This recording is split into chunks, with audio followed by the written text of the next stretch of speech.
Please accept my humble obeisances, Guru Maharaj. Glory to Srila Prabhupada.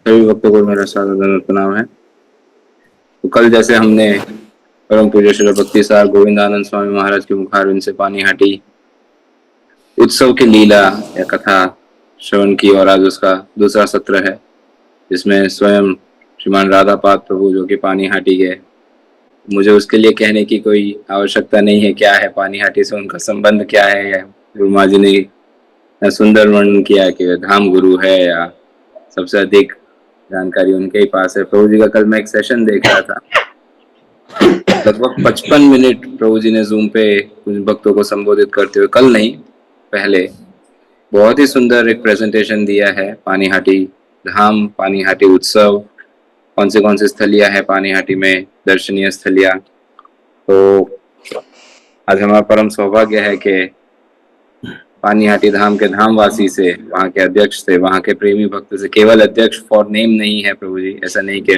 केवल उनके पास post है, उनका बहुत ही एक स्वाभाविक लगाव प्रेम है।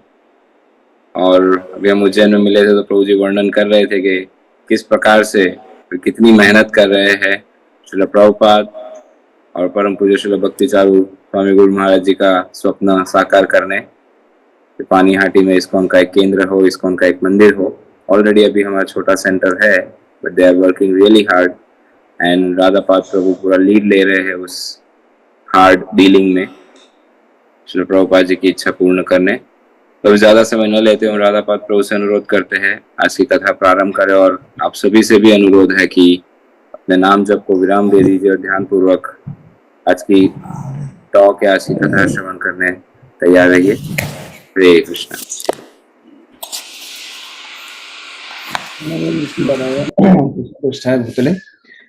श्रीमती भक्ति वेदांत स्वामी नामिने नमस्ते सरस्वती देवे गौरवाणी प्रचारिणे निर्विशेष शून्यवादी पाश्चात्य देशतारिणे।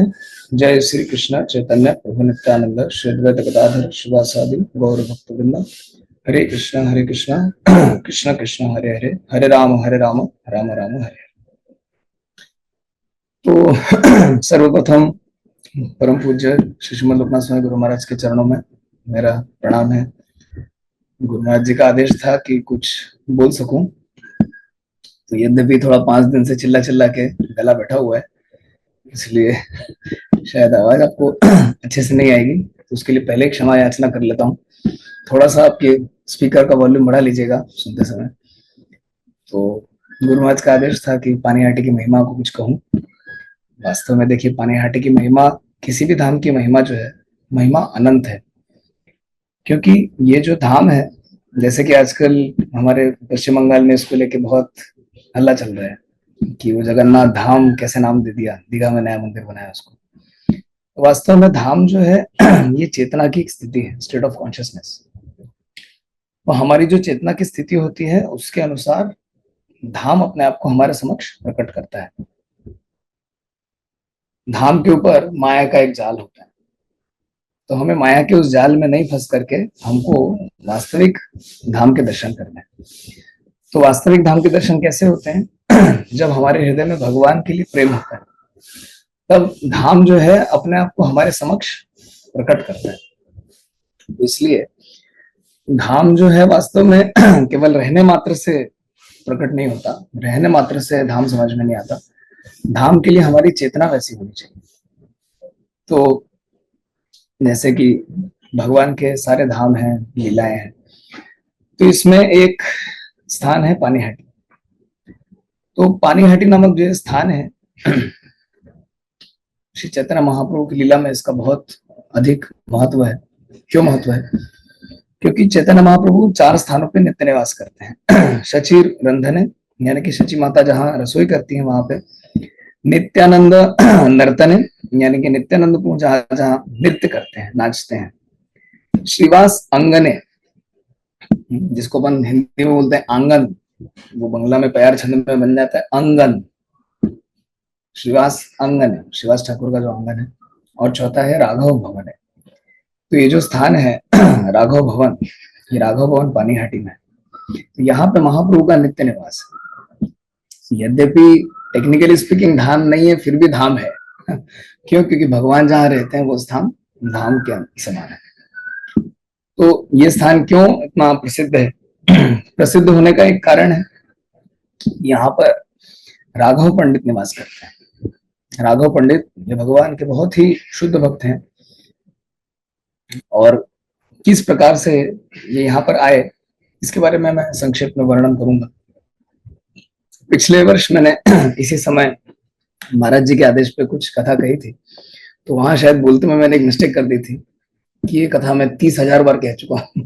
बाद में किसी ने मुझे याद दिलाया कि भाई तुम्हारा गणित गलत हुआ है, तो गुणा भाग करने में शायद गलती हो गई थी। तो साल में कम से कम 300 बार तो कहनी पड़ती है कथा, तो 10-11 साल का पकड़ लीजिए, तो ऑन एन एवरेज एक औसत 3,000 बार कही है। तो एक शून्य शायद पिछले साल ज्यादा बढ़ा दिया था, तो उसके लिए मैं क्षमा याचना करता हूँ।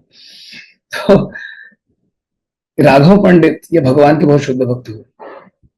राघव पंडित जो है महाप्रभु के पार्षद हैं और पानीहाटी में रहते थे, यहीं पर इनका जन्म हुआ और यहीं पर इनको समाधि भी दी गई। तो राघव पंडित वास्तव में कौन है? कृष्ण लीला में जो धनिष्ठा गोपी है, धनिष्ठा गोपी जो हम लोग मंदिरों में भोग आरती कीर्तन गाते हैं ना दोपहर 12 बजे, यशोमती आज्ञा पे धनिष्ठा आनी तो श्री कृष्ण प्रसादे राधा भुंजे है प्रीतो। ये जो धनिष्ठा गोपी है, ये धनिष्ठा गोपी वास्तव में गौर लीला में राघव पंडित बन के आते हैं, और कृष्ण लीला में ही यशोदा मैया के किचन में उनकी जो रसोई है उसमें असिस्ट करने वाली, उसमें सहायता करने वाली एक गोपी है। तो वो जो है वो बन के आती है दमयंती। गुणमाला मंजरी, एक्चुअली गोपी नहीं मंजरी है, गुणमाला मंजरी। तो गुणमाला मंजरी जो है ये दमयंती देवी बन के आती है। तो राघव पंडित भाई, दमयंती देवी बहन, ऐसे दोनों राघव भवन में इनका जन्म है। राघव भवन ऑफ कोर्स नाम बाद में पड़ा। तो राघव पंडित और दमयंती देवी के जो दादाजी थे गंगा प्रसाद चतुर्वेदी, कन्नौज के ब्राह्मण थे। तो एक बार वहां यहाँ के राजा उनको वहां से लेकर के आए यहाँ पूजा करवाने के लिए, और पूजा करने के लिए आए तो उनको स्थान बहुत पसंद आ गया। मैं कहा यार गंगा किनारे इतना रमणीक स्थान और नहीं, तो वो यहीं बस गए, सेटल हो गए यहाँ पे। और एक बार कहीं काली पूजा करने के लिए जा रहे थे, वे ब्राह्मण थे तो उनका पेशा है कि पूजा पाठ करना है, उसी से घर गृहस्थी चलती है। तो एक बार काली पूजा करने के लिए गए थे और काली पूजा करके लौट रहे थे। तो लौटते लौटते एक लड़का लड़की जो है वो उनके पास आते हैं और आके कहते हैं कि हम लोग पानीहाटी जाना चाहते हैं, तो आप हमको नौका में ले जाएंगे? छोटे बच्चे हैं, ठीक है आ जाओ। बैठ गए वो लोग नौका में बैठ गए और वापस आ गए।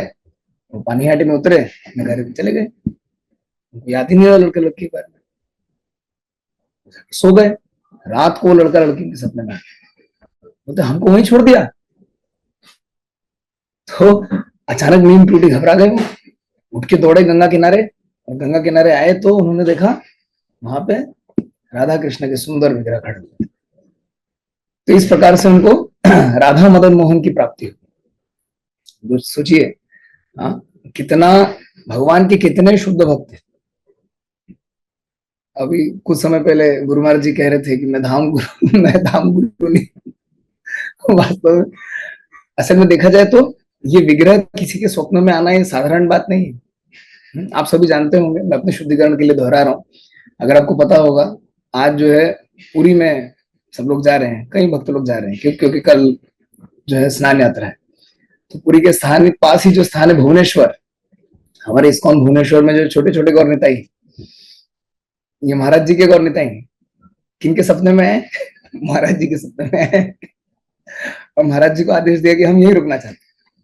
तो ऐसे ये जो भगवान है ये अपने शुद्ध भक्त के स्वप्न में आते हैं। तो ये स्वप्न में आए और उन्होंने कहा कि आप हमको लेके जाओ, हमको छोड़ दिया। तो लाए और उनका नाम दिया उन्होंने राधा मदन मोहन। तो ऐसे राधा मदन मोहन जी इनके घर में प्रतिष्ठित हुए। ये विग्रह इनसे डायरेक्ट बात करते थे, डायरेक्ट भोग लगाते थे, डायरेक्ट खाते थे, है ना। मतलब वो अपन लोग जैसे करते हैं मंत्रों के माध्यम से भोग लगाते हैं, भक्ति भाव से भोग लगाते हैं, भगवान ग्रहण करते हैं। प्रभुपाद जी भगवद गीता के तात्पर्य में बोलते हैं this point must be emphasised, इस बात पे जोर देना चाहिए कि जब हम भोग लगाते हैं तो भगवान खाते हैं। तो ऐसे ही जब गंगा प्रसाद चतुर्वेदी ये भोग लगाते थे तो डायरेक्ट खाया करते थे। फिर इनके बेटे हुए देवी प्रसाद चतुर्वेदी, तो ये भी भगवान के बड़े प्रिय थे और ये भी विग्रह के साथ न सिर्फ बातें करते थे बल्कि वो विग्रह जो है ऑल्टर से उतर के आते थे और उनके साथ खेला करते थे। राघव भवन में इस तरह उन्होंने वर्णन दिया है, तो हमारी पुस्तक में हम लोगों ने इसका संकलन किया है। एक बार खेलते खेलते जो है इनकी तबीयत खराब हो गई, और तबीयत खराब हो गई तो पिताजी बोलते हैं क्या हो गया तुम्हारी तबीयत इतनी क्यों खराब है, ऐसा क्या हो रहा है तुम्हारे साथ, क्यों तुम अचानक इतने बीमार पड़ गए। तो बोलते नहीं वो कान्हा ही मेरे साथ खेलने आता है, वो खेलने नहीं है। तो क्या है, मैं इतने साल से रह रहा हूँ, आसपास कोई लड़का नहीं कन्हई नाम का, इससे कौन खेलने आता है, इनको समझ में नहीं आ रहा। उधर उनकी तबीयत ठीक नहीं हो रही, यहाँ पे परेशान हो रहे हैं गंगा प्रसाद, क्यों बेटे की तबीयत इतनी खराब हो रही है। फिर इन्होंने एक दिन उससे पूछा अच्छा कहाँ से आता है, कैसा दिखता है, क्या करता है, कब आता है, कब जाता है। तब इनको मालूम पड़ा कि वो जो विग्रह है मदन मोहन जी, वो और राधा रानी उतर के आते हैं ऑल्टर से और इनके साथ खेलते हैं। जब इनको समझ में आया तो इन्होंने तो उसको गले से लगा लिया बेटे, बोले बेटा तुम्हारा जीवन धन्य है, देवी प्रसाद चतुर्वेदी। तो इस प्रकार से दादाजी शुद्ध भक्त, इनके पुत्र शुद्ध भक्त, और फिर इनके पुत्र और पुत्री हुए राघव पंडित और दमयंती देवी। और तब राघव पंडित और दमयंती देवी जब ये बड़े हुए तो बचपन से ही ये मदन मोहन जो है इनसे भी भोग स्वीकार करते थे, डायरेक्ट भोग लगाते थे। चैतन्य चरितामृत में इसका लंबा चौड़ा वर्णन, क्योंकि अब समय सीमा है तो हम लोग केवल महत्वपूर्ण बातों को, मुख्य मुख्य बातों के ऊपर चर्चा कर रहे हैं। तो राघव पंडित जो है ये भगवान की सेवा करते थे और विशेष रूप से चैतन्य महाप्रभु से इनका संपर्क बहुत गंभीर था, और इतना महाप्रभु इनको पसंद करते थे कि इस प्रकार से वर्णन आता है कि चैतन्य महाप्रभु ऐसे तो नित्य निवास करते हैं राघव भवन में, राघव पंडित की शुद्ध सेवा के चलते, लेकिन ये भी वर्णन आता है कि महाप्रभु किस प्रकार से हमेशा राघव भवन में रहते हैं। 2 बार आए थे, कब कब आए थे, तो 1514 ईस्वी में अश्विन मास के कृष्ण पक्ष की द्वादशी तिथि को आए थे पहली बार।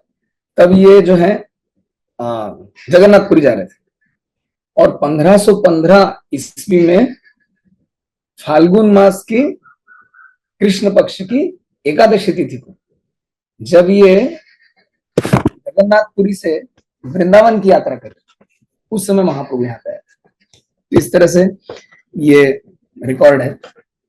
और राघव पंडित विशेष रूप से भगवान के लिए रसोई किया करते थे। तो आप में से आशा करता हूँ कई बहुत लोग जो है वो रसोई करते हैं।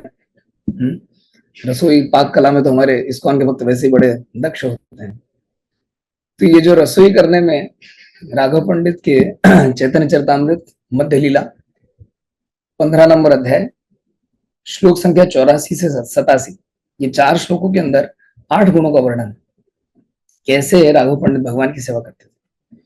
तो हो सकता है आपने सुन रखा हो, मैं फिर भी सुना रहा हूँ क्योंकि लीला तो बदलने वाली नहीं है, लीला तो एक ही रहेगी, लेकिन ये बहुत शिक्षणीय है हमारे लिए। तो राघव पंडित कैसे सेवा करते थे, जब ये भगवान के लिए रसोई करते थे तो भोजन बड़ा टेस्टी होता था। टी याद रख लीजिए इसको, टी से टेस्टी, बड़ा सुस्वादु भोजन हुआ करता था। तो ये डीटी वर्शिप में, भगवान की विग्रह सेवा में पहला नियम कि जब भी हम भगवान की सेवा करें भोजन कैसा हो, सुस्वादु हो। वो हॉस्टल के खाने के समान नहीं होना चाहिए कि वो कुछ तो भी कच्चा पक्का जो है नमक शक्कर लगा के निगल गए बस गले के नीचे, पेट भरना है, स्वाद है कि नहीं पता नहीं, भोजन सुस्वादु होना चाहिए, पहला पॉइंट। दूसरा पॉइंट, जब भगवान के लिए रसोई करते हैं तो भोजन में, रसोई में क्या होनी चाहिए, शुद्धता होनी चाहिए, प्योरिटी। देखिए शुद्धता ही शक्ति है। राघव पंडित जब सेवा करते थे तो एक बार क्या हुआ कि उन्होंने लाके नारियल, बड़े महंगे नारियल लेके आए थे, उन्होंने लाके वो नारियल पुजारी को दिए कि भगवान को भोग लगाओ। पुजारी दरवाजे के ऊपर ऐसे हाथ रखे खड़ा, और उन्हें उन्हीं हाथ से भोग को स्पर्श किया। राघव पंडित बोलते लोग चलते हैं, पैर की धूल उड़ के वहां जाती है, और तुमने जो है वहीं हाथ लगा करके भगवान के भोग को छू लिया। तुरंत उनके हाथ से नारियल छीने और फेंक दी बाउंड्री के बाहर। मतलब स्वच्छता का क्या मानदंड है भगवान। इतना कठिन मानदंड। हाँ, कभी कभी क्या होता है, वो रसोई करते हैं तो आलू वगैरह गिर जाते हैं, तो क्या उठा के साफ सुथ करके डालो, कौन देख रहा है। ऐसा नहीं होना चाहिए। हमें बहुत साफ सफाई का ध्यान रखना चाहिए, है ना। जब भी हम रसोई घर में जाते हैं तो पहले हमको पूरे रसोई घर को साफ करके, है ना, फिर हाथ देना चाहिए रसोई। हम जब रसोई करने जाते हैं तो धुले हुए वस्त्र पहन के, भले ही नए वस्त्र ना हो लेकिन धुले हुए वस्त्र पहन करके जाना चाहिए। ऐसा होना चाहिए। जैसे हमारे डीटी वर्शिप में मंदिरों में अंग्रेजी में भाषा प्रयोग करते हैं। हाँ, the the devotee should be पुजारी क्लीन। पुजारी क्लीन मतलब वो नहा करके कहीं भी हाथ नहीं लगाना चाहिए, आइडियली आदर्श ऐसा ही मानक होना चाहिए। तो राघव पंडित ने इस तरह से सेट किया है, इतनी शुद्धता का ध्यान देना चाहिए। गंदा संदा कल की दाल पड़ी हुई है, कहीं कुछ चिपका हुआ है, आटा लगा हुआ है, उसी में आए घड़ा घड़ा घड़ा कर कुछ किया, फटाफट रसोई करके अपने रास्ते। नहीं, ऐसा नहीं। शुद्धता का ध्यान देना चाहिए। प्योरिटी, पी याद रखने के लिए, टीपी, टेम्पल प्रेसिडेंट, याद हो जाएगा इससे जल्दी। तीसरा पॉइंट आता है वी, वैरायटी। जब भी हम भगवान के लिए रसोई करते हैं तो वैरायटी होनी चाहिए, कई विविध प्रकार के व्यंजन होने चाहिए। Variety is the mother of enjoyment, ये अंग्रेजी एक मुहावरा है, रूपा जी इसको बहुत इसका प्रयोग करते थे। यानी जब जहां पर भी विविधता है, विविधता ही आस्वादन की जननी है। जब हमको अलग अलग प्रकार के टेस्ट मिलेंगे, तो ऐसे भगवान के लिए 7 दिन का 7 मेनू होने चाहिए। भाई एक दिन जो है आप बंगाली भोजन खिलाइए, एक दिन जो है आप मराठी खिलाइए, पूरन पोली बनाइए, झुमका भाकर बनाइए, एक दिन गुजराती खिलाइए, एक दिन चाइनीज खिलाइए, एक दिन वेस्टर्न खिलाइए, एक दिन मैक्सिकन खिलाइए, एक दिन साउथ इंडियन। 7 दिन के 7 मेनू बनाइए। वैरायटी देते हैं तो मजा आता है खाने में। और रोज के रोज अगर एक ही आइटम लगाया तो हम लोग भी बोर हो जाते हैं। ऐसे ही अगर भगवान को रोज के रोज एक ही आइटम लगाया तो भगवान भी बोर हो जाते हैं।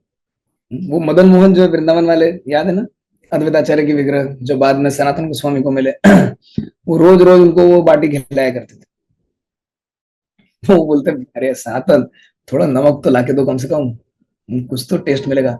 सनातन गोस्वामी बोलते, बोले मेरी सेवाएं महाप्रभु की, आज नमक मांग रहे हो, कल घी मांगोगे, फिर क्या मांगोगे पता नहीं भैया। तो मेरे पास टाइम नहीं। लेकिन भगवान क्या पसंद करते हैं? वैरायटी, विविधता। तो वी। चौथा पॉइंट है सी, कॉस्ट। जब भी हम भगवान के लिए रसोई करें तो कॉस्टली आइटम, एक से एक महंगा आइटम खरीद के भगवान की सेवा करनी चाहिए, अच्छे से अच्छा आइटम लाना चाहिए। कभी कभी हम लोग देखते हैं ऐसे बहुत बड़ा आयोजन होता है तो होलसेल वाला ले आओ यार, फटाफट लाओ, खत्म करो, ज्यादा सोचो मत, इतना पैसा नहीं है, कलेक्शन हुआ नहीं, ये नहीं हुआ, वो नहीं, ऐसा नहीं। फर्स्ट क्लास आइटम लाना चाहिए भगवान की सेवा, ये जरूरी। हम सबको अपना अपने अपनी अपनी कार्य क्षमता पता है, हम सबको अपने अपने बारे में पता है, हम कितना खरीद सकते हैं, नहीं खरीद सकते। लेकिन भगवान की सेवा के लिए सर्वस्व तो मार। श्लोक आता है ना, मानस देह गेह जो किछु मोर अर्पिल तुआ पदे नंद किशोर। लेकिन अभी जो है कलयुग में क्या चल रहा है, सब कुछ तेरा, चेकबुक मेरा, जय जगदीश है। सब कुछ देने को तैयार है आदमी, चेकबुक देने को तैयार नहीं, भगवान के लिए खर्चे करने को तैयार नहीं। अपने लिए बहुत खर्चा करता है, महंगे से महंगा खरीदता है, लेकिन भगवान की सेवा की बात आती है तो अरे छोड़ो, नहीं चलता है। नहीं, ऐसा नहीं, अच्छे से अच्छा सामान खरीद करके भगवान की सेवा करनी चाहिए। सी। तो पहले दो थे टीपी, टेम्पल प्रेसिडेंट, याद रखने के लिए। दूसरा है वीसी, वाइस चांसलर, वैरायटी और कॉस्ट। मैं इसलिए याद करवा रहा हूँ कहानी के तरीके से, आपको 8 पॉइंट याद हो जाएंगे तो आप रसोई करते समय ध्यान रख सकते हैं। 5वां पॉइंट आता है एफर्ट्स। तो चौथे पॉइंट में एक रह गया, राघव पंडित जब भगवान के लिए सेवा करते थे, जो नारियल उन्होंने लाके फेंक दिए थे ना, वो 16 गुना ज्यादा कीमत देके लाए थे। यानी कि 5 रुपए का माल 80 रुपए में लेके आए थे, इतना महंगा लेके आए थे। और जब वो भी शुद्धता से भोग नहीं लगाया गया, फेंक दिया उन्होंने। कितना महत्वपूर्ण है। अब 5वां पॉइंट आता है एफर्ट। एफर्ट यानी कि प्रयत्न। भगवान की सेवा में मेहनत करनी चाहिए, एफर्ट लगानी चाहिए। जब भगवान देखते हैं कि भक्त जो है उनकी सेवा में परिश्रम कर रहे हैं, भगवान को बहुत अच्छा लगता है। बहुत परिश्रम करना चाहिए। अभी मैंने 3 दिन पहले ही मैं प्रभुपाद जी की लीला को थोड़ा पढ़ रहा था, तो गुरु महाराज की पुस्तक से पढ़ रहा था, कन्वर्सेशंस विद श्रील प्रभुपाद। उसमें उन्होंने बताया कैसे वो जो पक्षी सारे उड़ते हैं, वी बना के उड़ते हैं। तो क्यों उड़ते हैं? उन्होंने प्रभुपाद जी से प्रश्न किया। प्रभुपाद जी ने उत्तर दिया, बिकॉज दे हैव इंटेलिजेंस, उनके पास बुद्धि है। उनके पास बुद्धि, देखिए वो ऐसा त्रिकोण बना के उड़ते हैं, और वो पक्षी जो है वो लीडिंग पक्षी अपनी जगह बदलते रहते हैं। पहले वाले पक्षी को बहुत एफर्ट करना पड़ता है, लेकिन पीछे वाले जो है उनको एफर्ट नहीं करना। तो गुरु महाराज पूछते हैं, लेकिन वो लोग आसमान में एक साथ कैसे वो दिशा बदल लेते हैं? प्रभुपाद जी ने बड़ा अच्छा उत्तर दिया, बिकॉज दे हैव इंटेलिजेंस। क्या बुद्धि है! तो देखिए ये जो एफर्ट हमको लगाना है, भगवत भक्ति में जो एफर्ट लगाना है, परिश्रम करना है, ये परिश्रम करने से हमको बचना नहीं चाहिए, घबराना नहीं चाहिए। सबसे बड़ा भक्ति में परिश्रम कौन सा है? मैं देखा सबसे बड़ा परिश्रम जो है 2 चीजों में होता है। बहुत लोग 4 नियम भी मान ही लेते हैं, हाँ, 16 माला भी खींचते खींचते खत्म कर ही लेते हैं रात तक, लेकिन 2 काम नहीं कर पाते। पहला काम क्या है? मंगल आरती में नहीं उठ पाते, और दूसरा काम क्या है? प्रभुपाद जी की पुस्तक नहीं पढ़ पाते। बांट देते हैं। पढ़ने में एफर्ट लगता है, और मंगल आरती उठने में बहुत परिश्रम लगता है, एफर्ट लगता है। तो ये 2 काम अगर आप कर लेना, एक तो प्रभुपाद जी की पुस्तक पढ़ लें, और दूसरा 365 दिन आजीवन जो है भोर में उठना है 4 बजे। प्रभुपाद जी ने बताया नेक्टर ऑफ इंस्ट्रक्शन में, उपदेशामृत में, 3 श्लोक के तात्पर्य में लिखते हैं सभी भक्तों को 4 बजे उठना चाहिए। या हमारे कृष्ण भगवान आंदोलन के सदस्य, गृहस्थ, ब्रह्मचारी, सन्यासी, सभी लोग 4 बजे उठते हैं। तीसरे स्कंद के, भागवतम के तीसरे स्कंद के पहले अध्याय के अंतिम श्लोक के तात्पर्य में बोलते हैं हमारे वृंदावन में, जगन्नाथपुरी में सब लोग 4 बजे उठ जाते हैं। तो हम सबको 4 बजे उठना चाहिए। एफर्ट लगता है, परिश्रम है, लेकिन करना चाहिए, इससे भगवान प्रसन्न होते हैं। राघव पंडित एफर्ट लगाते थे। ये मत सोचिए रसोई करना उनके लिए आसान था, इतने दूर दूर से खरीद के लाना, मेहनत करना, अच्छे से अच्छा सामान लाना आसान था, नहीं। लेकिन ये सेवा करके भगवान के इतने प्रिय बन गए कि भगवान नित्य रूप से उनके घर में विराजमान। छठा पॉइंट आता है क्वालिटी, गुणवत्ता। जब हम भगवान की सेवा करते हैं तो हमको उच्च गुणवत्ता से सेवा करनी चाहिए। मतलब जो भोजन का जो गुण है, उसकी जो गुणवत्ता है, उच्च मानदंड की होनी चाहिए। हजारों लोगों के लिए खिचड़ी बन रही है। अभी कल हमारे यहाँ फेस्टिवल हुआ, 5 दिन से चल रहा था, लेकिन कल का जो है वो वनडे मैच की तरह, मतलब एक दिन में बहुत परफॉर्मेंस देना पड़ता है। तो कल करीब 34 से 35 हजार लोगों ने प्रसाद लिया। तो क्वालिटी का ध्यान रखना है, गुणवत्ता का ध्यान रखना है। अभी खिचड़ी बन रही है सबके लिए, खिचड़ी बन रहा है, आलू के छिलके निकाले नहीं निकाले, अरे डालो काटो लगाओ भोग, जय जगन्नाथ जय निताई, वो तो सब डिजोल्व हो जाएगा। तो भैया जब डिजोल्व हो जाएगा तो फिर काटने की भी जरूरत क्या है? अगर हम इतने आलसी बन रहे हैं कि हम आलू के छिलके नहीं निकाल सकते, हम गुणवत्ता का ध्यान नहीं रखना चाहते, तो काटने की भी जरूरत क्या है? डाल दो, गोले गोले ही गरम गरम हो जाएंगे, पिघल जाएंगे गोले उसमें। 40-50 हजार लोगों ने खाना है, क्या फर्क पड़ता है? नहीं, ये अच्छा है। हमें हमेशा उच्च गुणवत्ता का सामान भगवान के लिए बनाना चाहिए। उच्च गुणवत्ता से हमारे जपा क्वालिटी, देखिए कितना मुश्किल होता है ये रोज रोज सेशन करना। मैं तो गुरु महाराज को धन्यवाद देना चाहता हूँ, इस तरह का वो सेशन चलाते हैं। हमारे पद्ममाली प्रभु, बाकी जो भी भक्त लोग एडमिनिस्ट्रेशन देखते हैं, ये सेशन रोज चलाना इतना आसान मत समझिए। ये मॉर्निंग प्रोग्राम के बाद बैठ जाना, और कितना प्रेशर रहता है गुरु महाराज के ऊपर। इतने जगह वो ट्रैवल करते हैं, इतने जगह उनको शिष्य हैं, इतनी सारे मंदिरों की जिम्मेदारियां उनके ऊपर, उसके बावजूद रोज 5:15 बजे, जहां तक मुझे स्मरण है, रोज बैठ जाते हैं, सबको बैठा के जब कराते हैं। कितना ज्यादा इन चीजों का ध्यान रखना पड़ता है। तो इतने एफर्ट, इतने क्वालिटी प्रोग्राम में जा रहे हैं, तो शिष्य के रूप में हम चाहे दीक्षा शिष्य हो चाहे शिक्षा शिष्य हो, हमारा कर्तव्य बनता है इस सेशन में आकर, जब गुरु महाराज स्वयं इसमें टाइम दे रहे हैं, तो क्यों ना हम सब लोग बैठ के इसमें टाइम दें। गुरु का सबसे महत्वपूर्ण निर्देश है, प्रभुपाद जी चैतन्य चरितामृत के मध्य लीला के 20वें अध्याय के तात्पर्य में लिखते हैं, स्मर्तव्यम सततम विष्णु। तात्पर्य में बताते हैं गुरु का सबसे महत्वपूर्ण निर्देश क्या है? नित्य प्रति 16 माला जप करना। तो आप देखिए इस तरह कितने लोग हैं जो अपने शिष्यों के साथ बैठा करके, जहां भी हो दुनिया में, बैठा करके जप कराते हैं। तो एक अच्छे शिष्य या शिष्या का लक्षण क्या है? आप ही की तरह जो रोज साथ में बैठ के जप करते। सुबह सुबह हो गया, अब दिन भर का टेंशन नहीं। तो जपा क्वालिटी, हाँ कैसा जप हो रहा है, नहीं हो रहा है। गुरु महाराज खुद बैठा के साल भर, आप जानते नहीं इस्कॉन के सन्यासियों के ऊपर कितना प्रेशर होता है। हाँ, ऊपर से गुरु महाराज जी के इतने शिष्य हैं, इतने सारे मंदिरों को देखो, उसके बावजूद मैं देखता हूँ कितने सालों से महाराज ये चलाए जा रहे हैं प्रोग्राम। तो इसमें भाग लेना चाहिए, पार्टिसिपेट करना चाहिए, इससे हमारा जब अच्छा होगा। ये मत सोचिए वो देखते नहीं, वो हो सकता है कब किसकी स्क्रीन उनके सामने हाईलाइट हो रही हो आपको पता नहीं हो, लेकिन अगर आप सो रहे हो और उनको दिख जाए, हाँ, तो जपा क्वालिटी पे ध्यान देना चाहिए, सेवा की क्वालिटी पे ध्यान देना चाहिए, हर चीज में क्वालिटी पे ध्यान देना चाहिए। We should be quality conscious. बड़े बड़े कॉर्पोरेट में TQC, total quality control, TQM, total quality manager, management, पता नहीं क्या क्या होता है। तो हमारे कार्यक्रमों में क्यों नहीं हो सकता? बिल्कुल होना चाहिए। तो ये हो गया छठा पॉइंट।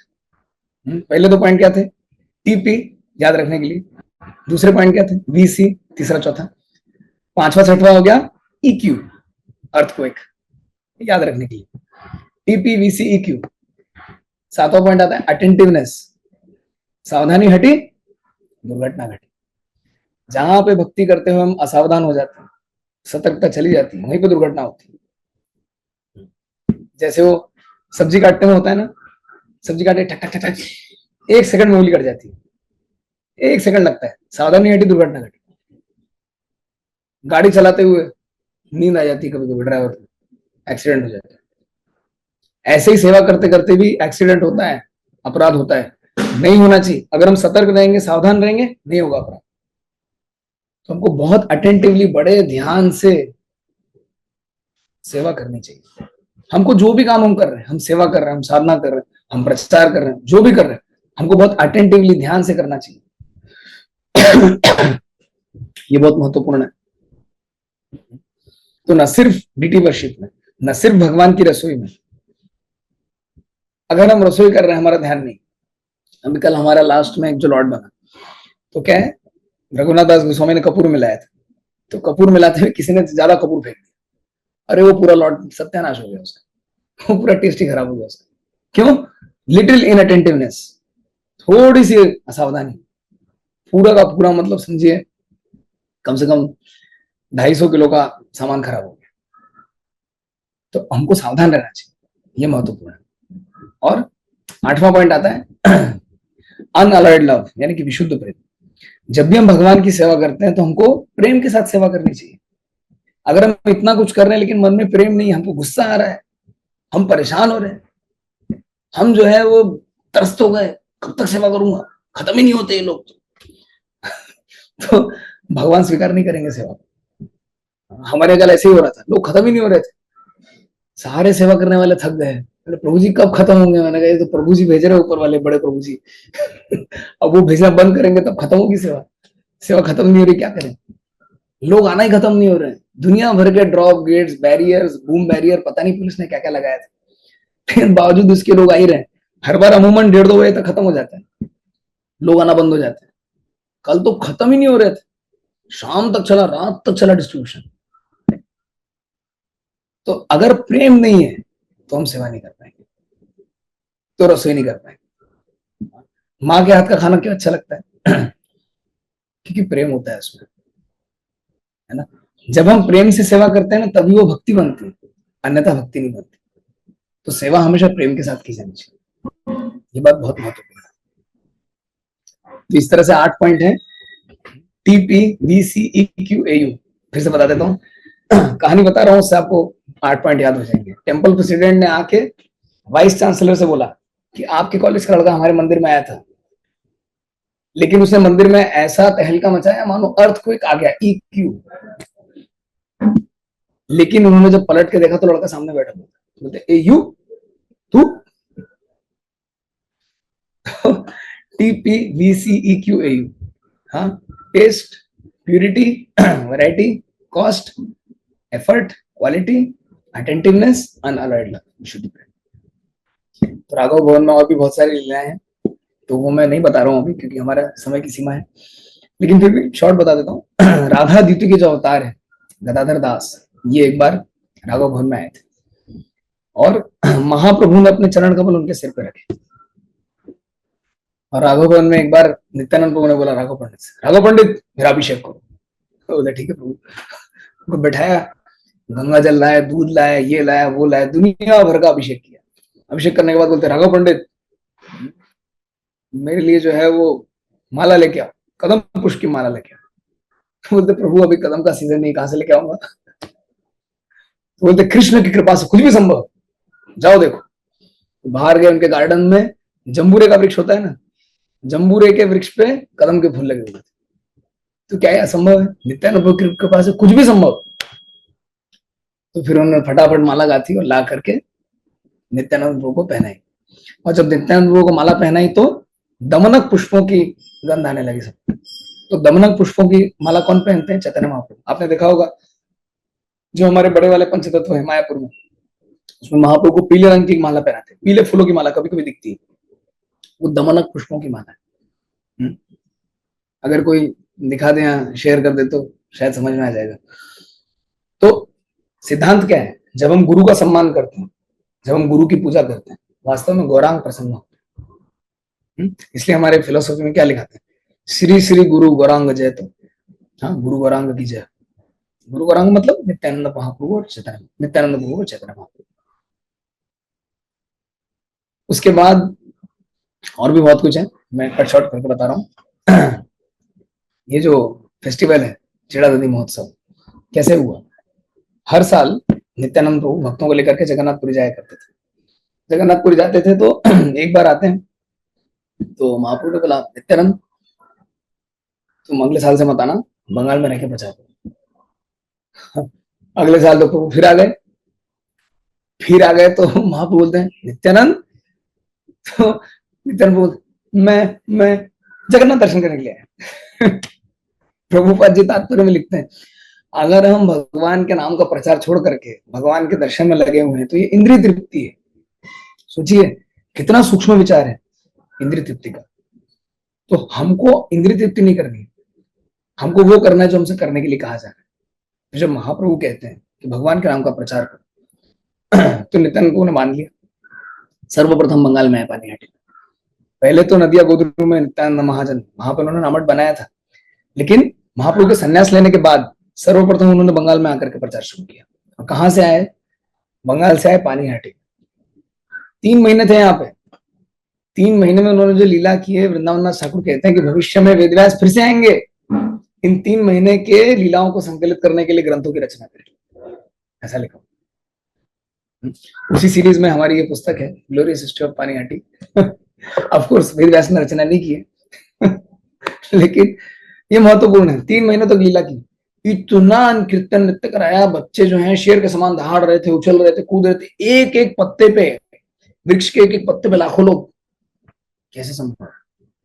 अरे जो नित्यानंद है, आदि गुरु है, बलराम जी है, उनकी कृपा से कुछ भी संभव है।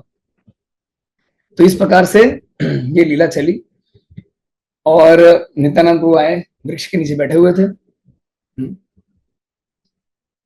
और इधर रघुनाथ दास गोस्वामी ज्वाइन करना चाह रहे थे। बार बार जाके महाप्रभु बोलते थे मैं छोड़ दूंगा, मैं छोड़ दूंगा, मैं छोड़ दूंगा। तो महाप्रभु बोलते थे मरकट वैराग्य ना करो, लोग दिखाइया। यथा योग्य विषय भुंजो अनासक्त हो, बाहिरे करो, भीतरे करो निष्ठा, बाहिरे लोक व्यवहार, अचिरात कृष्ण तुम्हारे करीबन उद्धार। तो रघुनाथ दास गोस्वामी को पता पड़ा कि नित्यानंद यहाँ पे आए हुए, तो उन्होंने कहा नित्यानंद की कृपा के बिना तो महाप्रभु की कृपा नहीं मिलेगी। तो वे गंगा जी पार करके आए। मेरे दाईं तरफ गौरांग घाट है, हम नहीं कह रहे, सरकार कह रही है। महाप्रभु ने इसी घाट का प्रयोग किया था आने के लिए, हम इसको भी लेने का बहुत प्रयत्न कर रहे हैं। इसी घाट का प्रयत्न इस्तेमाल करके, प्रयोग करके रघुनाथ आया, क्योंकि गंगा जी के पीछे, मेरे पीछे गंगा जी है, इस तरफ भी गंगा जी, इधर भी गंगा जी। दुनिया का एकमात्र ऑफिस है गंगा किनारे, इधर भी गंगा जी, इधर भी गंगा जी। गंगा जी के उस तरफ कृष्णपुर जिले के आदि सप्तग्राम के रहने वाले रघुनाथ गंगा जी पार करके नौका में आए और आ करके अपना जो मंदिर है इसी स्थान से उन्होंने प्रणाम किया। यही है रघुनाथ की प्रणाम स्थली। ये बात श्री श्रीमद भक्तिचार्य स्वामी गुरु महाराज ने पहली बार जब मैं प्रोग्राम किया था 2013 में, तो उन्होंने बताया था कि इस्कॉन को स्थान मिला है, मतलब निश्चित रघुनाथ दास गोस्वामी ने यहीं से प्रणाम किया, तभी इस्कॉन को स्थान मिला। और फिर नित्यानंद प्रभु बैठे हुए थे, इन्होंने प्रणाम किया। तो नित्यानंद प्रभु के पार्षद बोलते हैं कि देखिए रघुनाथ प्रणाम कर रहे हैं। नित्यानंद प्रभु बोलते हैं अरे चोर कहीं का, बुलाए। अभी चोर क्यों बोला? तो ऐसे व्याख्या करते हैं कि चूंकि रघुनाथ दास गोस्वामी नित्यानंद प्रभु को बाईपास करके महाप्रभु के पास जाने का प्रयत्न कर रहे थे, महाप्रभु रिजेक्ट कर रहे थे। शिक्षा क्या है कि हम गुरु को, भक्तों को बाईपास, अंडरपास, ओवरपास करके भगवान के पास नहीं जा सकते। भगवान के पास जाना है तो गुरु के माध्यम से, वैष्णवों के माध्यम से, भक्तों के माध्यम से ही हम जा सकते हैं। मतलब तुमने चोरी की है, महाप्रभु मेरी संपदा है, मैं बलराम, वो कृष्ण, मेरी संपदा, तुमने चोरी की है, चोर को क्या मिलना चाहिए? दंड मिलना चाहिए। तो बोलते प्रभु इनको डर लग गया, पता नहीं नित्यानंद प्रभु क्या बोलेंगे। और नित्यानंद प्रभु बड़े हंसी मजाक कर रहे थे, पता नहीं क्या दंड देंगे प्रभु। बोले हाँ प्रभु बोलिए, मेरे सारे पार्षदों को चूड़ा दही खिलाओ। तो पहले तो बुला करके उनके सर के ऊपर अपने चरण रख दिए। ये भी 2 बार हुआ था, फेस्टिवल के पहले चरण रखे थे और फेस्टिवल होने के बाद आज के दिन फिर से चरण रखे थे। 1516 ईस्वी में हुआ था, ज्येष्ठ मास के कृष्ण पक्ष की त्रयोदशी को। और सारे दुनिया भर के जो है दूध, दही, चिवड़ा ले आए रघुनाथ, बड़े पिता के औलाद, हाँ, बड़े धनी परिवार के पुत्र। तो इन्होंने चिवड़े को लिया, पोहे को लिया और गर्म दूध में भिगोया, पानी में नहीं भिगोया। शायद पानी में धोया होगा, वो लिखा नहीं है, लेकिन गर्म दूध में भिगोया। गर्म दूध में भिगा करके फिर 2 हिस्से किए, एक को दही में मिलाया तो चिवड़ा दही बना, और एक को रबड़ी में मिलाया तो चिवड़ा रबड़ी या चिड़ा, चिड़ा दही और चिड़ा रबड़ी 2 आइटम बने। चिड़ा दही ज्यादा फेमस है क्योंकि रबड़ी इतनी कौन खिलाएगा भैया। ये रबड़ी बहुत महंगी पड़ती है, हम लोग भी रबड़ी नहीं बना पाते, लेकिन हम दूध में डुबो करके हम दही में मिलाते हैं। ये हम लोगों ने 2 साल से सिस्टम बना लिया है। और फिर उसमें आम, केले, संदेश, घी, हाँ, मेवे, कपूर, इलायची, ये सारे आइटम मिला करके मिक्स करके और 2 भाड़ बनाए, और 2 भाड़ बना के नित्यानंद प्रभु को दिए। नित्यानंद प्रभु नए रंग की नीली धोती पहन करके बैठ गए और उन्होंने ध्यान लगा के महाप्रभु को बुलाया। महाप्रभु आ गए, हर कोई तो देख नहीं पा रहा। हाँ, अद्यापि वो नित्य लीला करे गौर राय, कौन भाग्यवान देखी ऐसा दे रहे हैं हवा में, महाप्रभु खा रहे। लोग सोच रहे नित्यानंद को हवा में दे रहे, पता नहीं कौन खा रहा है। और नित्यानंद, महाप्रभु भी प्लेट से उठा करके नित्यानंद को दे रहे हैं, नित्यानंद प्रभु खा रहे हैं। बोले इनको कोई खिला नहीं रहा, खा क्यों रहे हैं? कैसे खा रहे हैं? सबकी प्लेट से जाके खाए इंडिविजुअली। तो भगवान को भोग लगाते, भगवान खाते हैं? यस, भगवान खाते हैं। तो ऐसे महोत्सव चालू हो गया और नित्यानंद को सबके हृदय में बैठे परमात्मा सबको आकर्षित कर दिया। लाखों आदमी आ गए, पूरा एरिया चौक जाम हो गया। और जो व्यापारी थे वो माल बेचने के लिए आ गए, माल बेचने आ गए, और जिनसे माल खरीदा कोई भावताव नहीं किया, जो रेट पे बोला ले लिया और उनको बैठा करके उनको भी खिलाया। ये है वैष्णव सेवा का मोड़। ऐसे करनी चाहिए वैष्णव सेवा। तो इस प्रकार से फेस्टिवल हुआ। यही तो कहिनो नित्यानंदेर विहार, चिड़ा दधी महोत्सव नामे ख्याति जार। इस प्रकार ये महोत्सव हुआ, हर साल हो रहा है। और इस महोत्सव को लेकर, इस पुस्तक को लेकर श्री श्रीमद भक्तिचार्य स्वामी गुरु महाराज ने एक श्लोक की रचना की। मैं भी गा नहीं पाऊंगा क्योंकि मेरा गला बहुत बैठा हुआ है। अत्यंत प्रसिद्ध है पानीहाटी ग्राम, राघव भवन विरज गौर भगवान, रघुनाथ दास गोस्वामी उद्धारे रतरे, दंड महोत्सव लीला नित्यानंद। तो ये जो पानीहाटी का स्थान है, जो ग्राम है, बड़ा प्रसिद्ध है। क्यों? क्योंकि रघुनाथ दास गोस्वामी का उद्धार करने के लिए चैतन्य महाप्रभु ने, नित्यानंद प्रभु ने ये महोत्सव किया। और राघव पंडित के घर में महाप्रभु का नित्य निवास। कहीं पे भी जाएंगे, हर जगह जन्माष्टमी होती है। इस्कॉन के मंदिरों में दुनिया भर में कृष्ण भक्त जन्माष्टमी मनाते हैं। कोई भी मथुरा जन्माष्टमी नहीं बोलता, हर जगह लोग गौर पूर्णिमा मनाते हैं। कोई भी मायापुर गौर पूर्णिमा नहीं बोलता। रथ यात्रा जो आने वाली है, जगन्नाथ रथ यात्रा बोलते हैं, जगन्नाथपुरी रथ यात्रा को नहीं बोलता। लेकिन हर साल पे चिड़ा दही महोत्सव होता है, हर स्थान पे होता है। सब लोग क्या बोलते हैं? पानीहाटी फेस्टिवल। इसलिए जो पानीहाटी है बहुत बहुत प्रसिद्ध है। और आप में से कई भक्त जो है वो यहाँ पे आते हैं। आप लोग आते रहिए, कृपा करते रहिए। और श्री श्रीमद लोकनाथ स्वामी गुरु महाराज को ये स्थान बहुत ही प्रिय है। गुरु महाराज हर साल गौर पूर्णिमा के समय यहाँ पे आते हैं और 2 बार यहाँ पे हमारे चिड़ादधी महोत्सव में भी आए थे। उन्होंने आशीर्वाद दिया तो हमारा महोत्सव बहुत अच्छा हुआ। तो इस प्रकार से आप लोग आते रहिए। 5 दिन का हम लोग अनुष्ठान करते हैं क्योंकि हमारे यहाँ और कोई बड़ी जगह नहीं है, रोड बड़ा नहीं है, हम रथ यात्रा कर नहीं सकते हैं। जन्माष्टमी पे लोग यहाँ वहां बहुत जाते हैं, लेकिन पानीहाटी का महत्व क्या है? गंगा पूजा के दिन से हमारा फेस्टिवल शुरू होता है। गंगा पूजा, गंगा दशहरा बोलते हैं जिसको। उस दिन हम लोग गंगा सफारी पे गए थे। श्री श्रीमद भक्ति प्रेम स्वामी महाराज, श्री श्रीमद भक्ति सार गोविंदानंद स्वामी महाराज हमारे साथ में थे। तो हम लोग गए खिदुरपुर डॉक, जहां से प्रभुपाद जी गए थे अमेरिका की यात्रा के लिए। और रास्ते में कीर्तन, नृत्य, प्रसाद और इतना पानी गिरा, टोटल गीले हो गए। और उसी में लोगों ने नृत्य किया, तो सबको बड़ा आनंद आया। उसके बाद अगले दिन था फूड फेस्टिवल, भोजन महोत्सव। इसमें तो बहुत खाया सबने, खाने में तो हम सब मास्टर हैं, खूब खाया। फिर अगले दिन थी निर्जला एकादशी। निर्जला एकादशी के दिन श्रवणोत्सव का आयोजन किया गया था, तो सबने श्रवण किया दिन भर, हरि कथा। और फिर अगले दिन कीर्तन मेला हुआ। तो हम लोग तो चाह रहे थे गुरु महाराज अगर रहते कीर्तन मेला तो कीर्तन मेला हमारा जम जाता। फिर भी गुरु महाराज ने आशीर्वाद दिया था, तो उतना तो नहीं जमा, लेकिन थोड़ा बहुत जमा। और तत्पश्चात कल जो था चिड़ादधी महोत्सव हुआ। तो इस प्रकार से महोत्सव चल रहा है। 1516 में पहली बार हुआ था और अभी 509वीं वर्षगांठ हमने कल मनाई। और फेस्टिवल होने के बाद रघुनाथ दास गोस्वामी ने राघव पंडित की गाइडेंस में सबको दान दक्षिणा भी दी और पूछ रहे थे कितना डोनेशन दो, कितना देना चाहिए। तो राघव पंडित ने बताया इनको इतना दीजिए, उनको उतना दीजिए, उनको, सबको एक समान नहीं दे सकते। हाँ, हर व्यक्ति की स्थिति अलग होती है, तो स्थिति के अनुसार विचार करके दान दक्षिणा देनी चाहिए। तो इसलिए राघव पंडित जो है ये क्या है? रघुनाथ दास गोस्वामी के शिक्षा गुरु। और इस प्रकार से अनुष्ठान चल रहा है। श्रील प्रभुपाद यहाँ पे 2 बार आए थे। और प्रभुपाद शुरू में जब आया करते थे उसके बारे में रिकॉर्ड नहीं है, लेकिन हम लोगों ने टेस्टिमोनी सुनी है जयप्रताप महाराज से। उन्होंने बताया प्रभुपाद जी चाहते थे यहाँ इस्कॉन का वर्ल्ड हेडक्वार्टर बने। प्रभुपाद को स्थान इतना पसंद आया और उन्होंने 70 के दशक में यहाँ पे जगह लेने का भी बहुत प्रयत्न किया। खैर दैव इच्छा हुआ नहीं तब।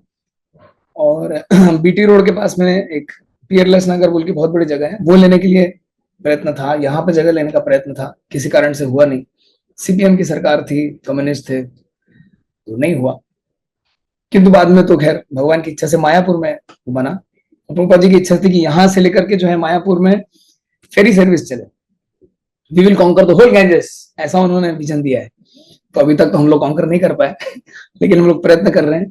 थोड़ा हमारे जमीन की बहुत झमेले हैं यहाँ पे, लेकिन जब से वैष्णव लोग आ रहे हैं, पहले हमारे पास 2 जमीनें थी, एक में कागज था और कब्जा नहीं था, एक में कब्जा था और कागज नहीं थे। अभी 2 साल पहले जिसमें कब्जा था उसके कागज बन गए, और जिसके कागज है उसमें कब्जा करने का हम प्रयत्न कर रहे हैं। बहुत सारे कोर्ट केस चल रहे हैं, कई बार बहुत कुछ हुआ है, फाइटिंग भी हुई है, जैसे इस्कॉन के कई प्रोजेक्ट्स में होती है। लेकिन भगवान की कृपा से आगे चीजें आगे बढ़ रही हैं, प्रकल्प भी आगे बढ़ रहे हैं। तो आप सभी से प्रार्थना करता हूँ आप सभी अपना आशीर्वाद दीजिए। और मायापुर के रास्ते में एयरपोर्ट से मात्र 45 मिनट की दूरी पे है, तो आपको ज्यादा डिटूर नहीं करना पड़ेगा मायापुर जाते समय। हमारे गोविंदा रेस्टोरेंट भी है। हाँ, रहने की फैसिलिटी अभी नहीं है, लेकिन भविष्य में होगी। और गंगा किनारे इस्कॉन का एकमात्र मंदिर है। इतना गंगा किनारे कोई मंदिर नहीं। मायापुर में भी गंगा जी बहुत दूर है, बाकी सेंटर्स में भी, इलाहाबाद वगैरह में भी बहुत उतर के जाना पड़ता है, प्रयाग में, लेकिन ये एकदम गंगा जी के तट पे है। तो इसलिए आप सभी का स्वागत है। जब भी आप आवागमन करें मायापुर से तो निश्चित यहाँ पे आइए। हमारा मंदिर छोटा है लेकिन हमारा दिल बहुत बड़ा है। तो आप सभी का स्वागत है। निश्चित रूप से आप यहाँ पे आइए और इस स्थान पे हरि भक्ति का लाभ उठाइए। हरे कृष्ण। जय श्री श्रीमद लोकनाथ स्वामी गुरु महाराज की जय। हम चाहते हैं बहुत बहुत धन्यवाद प्रभु जी कथा अमृत के लिए। पुनः आज आपने हम सभी को पानीहाटी ट्रांसपोर्ट किया। और लास्ट ईयर जब प्रभु जी ने टॉक दिया था तब प्रभु जी के बिहाफ मैंने कहा था ओपन इनविटेशन है, और आज भी प्रभु जी ने एंड में ओपन इनविटेशन दिया ही है। बहुत सुंदर स्थान है, बहुत ही रमणीय स्थान है। श्री नित्यानंद राम, रघुनाथ दास गोस्वामी,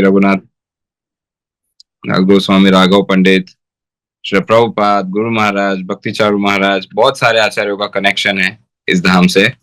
और इतने सुंदर प्रेमी भक्त भी है वहाँ, राधापाद प्रभु जी जैसे। तो आप जाइए, एक्सपीरियंस कीजिए। बहुत सारी एक्सपीरियंसेस, बहुत सारे एक्सपीरियंसेस मिलेंगे आपको धाम के, धामवासी के, एक प्रकार से अनऑफिशियली इनफॉर्मली धाम गुरु के, श्रीमान राधापाद प्रभु के। तो आप सभी से अनुरोध है कि अपने स्केड्यूल में जब भी नेक्स्ट टाइम मायापुर कोलकाता जा रहे हैं तो पानीहाटी को जरूर इंक्लूड कीजिए, और हमारी परंपरागत पद्धति से महामंत्र का उच्चारण करके हम श्रीमान राधापाद प्रभु का हृदयपूर्वक आभार व्यक्त करते हैं आज के इस सत्र के लिए। प्रभु जी ने प्रारंभ में ही कहा, गला और स्वास्थ्य हम समझ सकते हैं पिछले 5 दिनों से मैराथन में लगे हैं, फिर भी प्रभु जी ने गुरु महाराज जी के लिए और हम सभी पर अपनी कृपा आशीर्वाद बनाते हुए आज का सत्र और दिया।